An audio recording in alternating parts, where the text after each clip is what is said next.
Amma kan argamnu maatii obbo Dajanee Laggasaa fi obbo Dajanee Laggasaa fi adde Muluu Baqqalaa waliin jirra.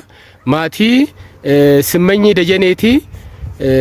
Warri viidiyoo kana ilaaltan warri duraan irratti hirmaattanii fi akka haaraatitti ilaalaa jirtan mee yaadota maal jedhu maatiin maal jedhu kan jedhudha.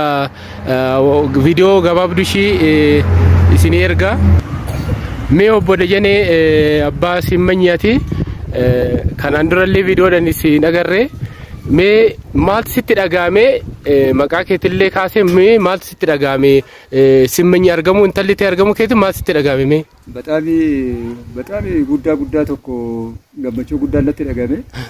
Gammachuu guddaa mana hin jenne natti dhagahame. Micoontu waggaa 13 akka boolla keessatti awwaalamteetitti waggaa 13 hidhimee ishii achi teechetu argamuu ishiitiif bataami gammachuu guddaa natti dhagahame. Bataami mana hin jenne. Bataami gammachuu guddaa natti dhagahame. Mee adde Muluu isinoo maal isinitti dhagahame guyyaa sanii miira abdii kutannaadhaan viidiyoo gallakkistee turte. Mee haala sanii fi an amma wal bira qabiiti ilaalimee maal sitti dhagahame? Amma gammachuu guddaa natti dhagahame. Keechaa gammachuu keechaa kan duraan agarree tofoon laalatan jira. Tamasgeenii micoon waggaa 13 nama boolla keechaa kaate ishiin argamuudha. Ana baddaan dakaa naa mirmate bataamitti dasna jechaa jira. Mee kanaan dura viidiyoo amma gallakkifameen ala wanti yaalaa turtan ture mee ishee argachuudhaaf mee itti himaa intala teessanitti wanti yaalaa turte ture? Bataami yaalaa ture. Bataami bootaa amma hin jenne deeme. Wayiitu guddaa ministeerii nan deeme ambaasii nan deeme. Bootaa baay'ee deeme malee bootaan ani hin geenne hin jiru amma ammaatitti. Paaspoortii ishiitillee midireeshiniidha giddiidhaan kadhadhee ta'u na didanii. Boo'ee ta'u giddiidhaan baasisee fi booda kana ergee fi ergasii baay'een deeme malee amma nan hin jenne bootaa meeqan ga'ee naaf ta'uu dide naa tasakka'uu dide malee baay'een deeme baay'een yaalee nan dadhabe yaadee ta'u. Mee micoon teessan tuni amma ji'a lamaaf achi turtii kana keessa sanbooda maal eegdume maal akka isinii ta'uu barbaaddu? Bataami amma ji'a lamaa kana ndoome callaqamne daftee nu galteenna. Ol deebuu fiixee fi garuu baay'ee guddaa tokkoon noo jenne fudhachuudhaaf hin danda'amne. Amma micoon teenya ji'a lamaan kana nagaan teechetu nagumaan nu argamuu ishiitiif gammachuu guddaan nutti dhagahame. Amma immoo ji'a lamaan kana keessatti daftee nu galtu akka nu jala hin dabarsine hin barbaanna. Isa dabarsinaa hin kun yaa waanbifatan jechaadha ammas. Wanna hojjettes damoosa ishii islaamicoon teenya akka argamte galuu barbaanna. Hoo galte immoo sammuun ishii fayyaan ta'u mindaa ishiitis amma kana hunda achi teeche ta'u amma kana hunda achi teeche hoo akkatti galtu sammuun ishiin walaatu qoma waan ta'eef mindaa ishiitis qaamni mootummaa qaamni barbaachisu nu barbaade akka nu gargaareetu nu galchu akka sammuun ishiin dhufamu. Adde Muluu ati hoomee maal jetta dhimma ji'a lamaan kana keessa turtii kana keessa wanni ati yaaddu maaltu jirame? Yaada guddaarran jira. Jiini lamaan kun an waggaa lama natti ta'e micayyoon tiyya argamuudha gamma. Egaa haa jalqaba irratti baga gammaddanii isiniin jechuun jaalladha maatiin Simmanyi ingidihi taansuudhaan immoo dhugaa dubbachuudhaa fi maatiin kun akka gammadanii waggaa meeqaa keessaanii dhiphachaa bu'aa turanii. Egaa akkuma beekamu gammadanii maatiin Simmanyi gammadanii dhugaa dubbachuuf gammachuun isaanii kun akka imimmaan isaanii irraa haquuf osoo warreen Saawud Arabiyaa keessatti argamtan micattii kan daftanii gara maatii isheetti galchitanii baay'ee tokko natti tola. Ingidihi akkuma beekamu Araboonni gadi lakkisuu diddee amma ammaatti micayyoon teenya nuuf hin galle jedhanii ingidihi wanti muddamaan ta'uun jiru waaqayyoonis immoo ishee milkeessee nagaa maatii isheetti haa galchu. Egaa waggaa 13 jechuun dhugaa dubbachuuf oduu sagalee ishiin dhageen osoo qarshiin hirkin waggaa 13 jechuun baay'ee ulfaata.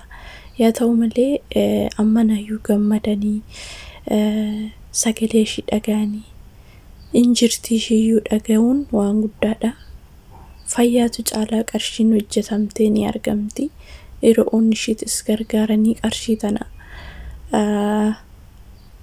ani gargaaru jedheetin yaada. Ingi maatiin ishiitu gammaduun waan guddaadha.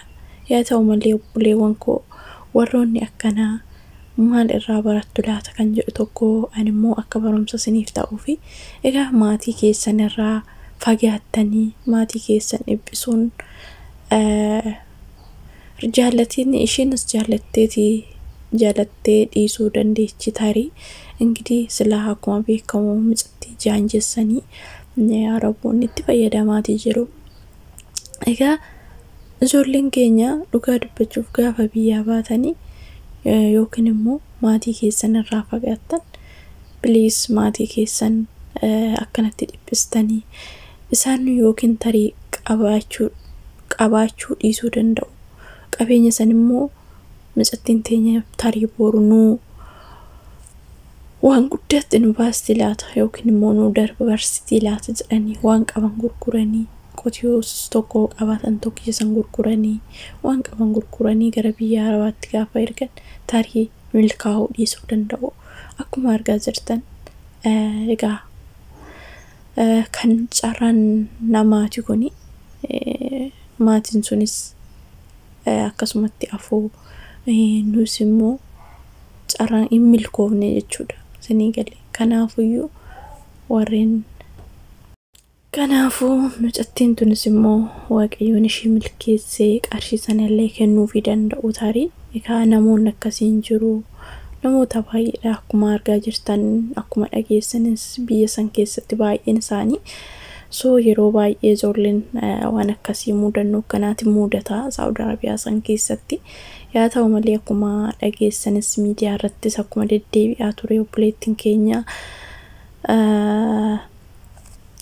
isheen lubbuudhaan boqatte jedhanii maatii burjaajessanii yaa nu dabarti jenneeti dhugaa dubbachuuf garaana nyaata maaliif jennaan mucayyoon teenya tarii ijoollee obboleewwan lama dhukkubsattoota waan qabnuuf tarii mucayyoon tuni nu dabarsuu dandeessi laata nu gargaaruu dandeessi laata kan jennu mucayyoo san waan qabnu gurgurree gara Saudi Arabiyaa erginee osoo nu gargaaraa jirtu gidduudhaan qarshii guddaadhaan hojjedha jechuudhaan baatee jechuudha.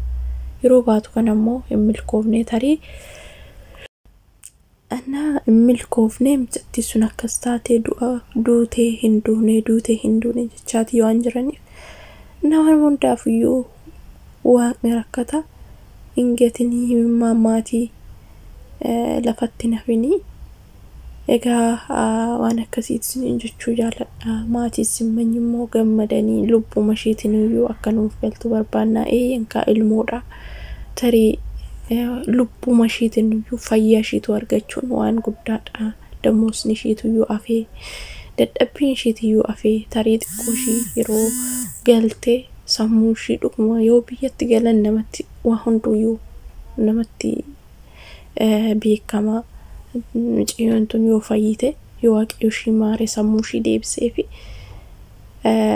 kanaafuyyuu hiriyoonni ishee gargaaranii mucayyoon tun akka sammuu ishii hin dhabneef qarshii isheetillee damuusa isheetillee akka irraa naaf fuutanii jedhee abbaan ishee akkuma dubbataa jirudha. Ingidihi obboleettii keenya kan ammoo waaqayyoon immoo ishii milkeessee maatii ishii ijaan argite tarii akka carraa ta'ee yoo cubbuu kan sodaatan ta'e kanuma waggaa 5 illee walitti qabdee kenniteef yoo tarii nama eenyu taatis osoo nama gaarii taatee maatirraa kan hunda fageessitu Araboonni takka maaxifoodha waaqni carraa nama akkasiin godhini. Egaa maatiin simmanyee waan akkanaadha hammatanii siniin jedha. Egaa maatiin keenya baay'ee dhiphatu baay'ee nu eegu. Akkuma argaa jirtan dhugaa dubbachuuf warreen maatii keessan irraa fagaattan warreen hin bilbilleef isaan garuu akkanatti dhiphachaa akkanatti boo'aa namoonni tokko maatiidhaaf dantaan qabu beektanii dhugaa dubbachuu waan an argeefi'an gaafa hiriyaa qabaatan hiriyaa isaanii saniin alatti maatii isaanii san hin dagatu. Mee kana keessatti dhugaa dubbachuuf waan an beekufan maatii kiyyaa bilbileen beeku hanga ji'amee hanga amma na guute garuu kan jedhu namoota meeqa jira garuu immoo maatiin kee isa caalaa kan si jaallatudha jechuudha waaqaa gaditti sii galee kanaaf maatii kee tirraan fagaatin maatii keetii bilbilii waan isaan barbaachise godhii fi eebbisaaniituyyuu si milkeessuu danda'a. Kanaafiyyuu obboleewwan warreen maatirraa fageessanii maatii keessan eebbistan kinoo kanarraa barumsa argattu jedheetan yaada.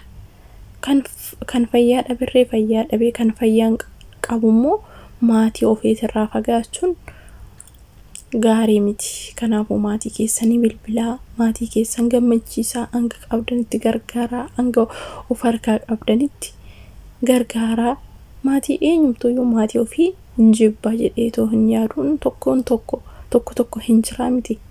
Kanaafuu namoonni tokko hin jira kan maatiidhaan bakka quba.